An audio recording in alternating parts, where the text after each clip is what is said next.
Ang katotohanan, hindi naman ako masyadong nagulat dahil alam ko na sinusundan ko yung kaso sa Supreme Court at nung tinitignan ko yung mga tanong ng mga justices, mukha talagang patungo sa kanilang decision nga na unconstitutional yung pag-appoint ng OIC officers. Kaya ito talaga ang aking sinasabi mula nung umpisa nung tinutulang ko yung pag-postpone ng ARM elections. Ngayon, ang effect kung ano yung mangyayari ngayon dahil sa TRO ay ibig sabihin na suspendido ang postponement. Suspendido ang postponement. Medyo magulo ng konti pero medyo nakakalito ng konti. Ang problema nito kailangan kasi ang September 30, mababakante na yung mga pwesto. Kailangan nang bumitaw na yung mga nakaupo.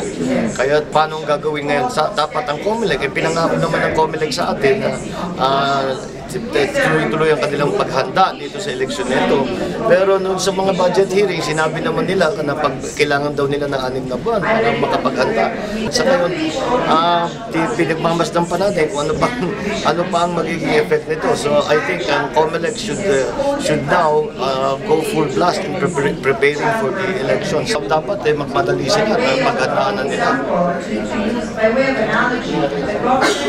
As soon as possible yan. As soon as possible. Because I don't know kung kakayanin nila ng September 30, September 30, 2 linggo na lang yun. Kaya't magkakagulo talaga ng konti at kailangan pagmasdan natin ng mabuti kung ano ba talagang nangyayari dyan at ano magiging effect. Now, I think the ball is in the court of COMELEC now and have to fulfill their promise that they are ready for an election, which is what they told us. Paano dyan? Yun ang problema. Baka maging manual ulit, magulo ulit. Pero they don't have a choice dahil nasa batas na yung automation na. It is the law of the land already. Tayo ay kailangan lahat ng mga medium, lahat ng ating election, except barangay. Yung barangay lang hindi nababanggit. Pero lahat ng election ay kailangan automated. Kaya kailangan ngayon nila siguro they'll have to start printing ng mga balota already kasi hindi naman maaaring hindi na nila pwedeng pipilitin na hindi magkaroon ng eleksyon. Hindi ko makita kung ano yung magandang dahilan kung bakit kailangan i-postpone yung halalan. Pangalawa, yung pag-appoint ng OIC, talagang malaking problema yan dahil that is unconstitutional.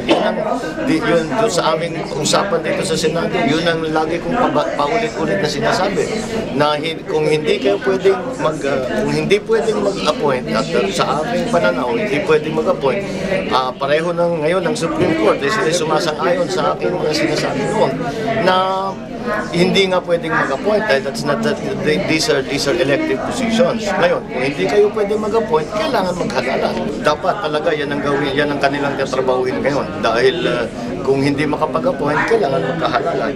Maraming salamat. Thank you very much.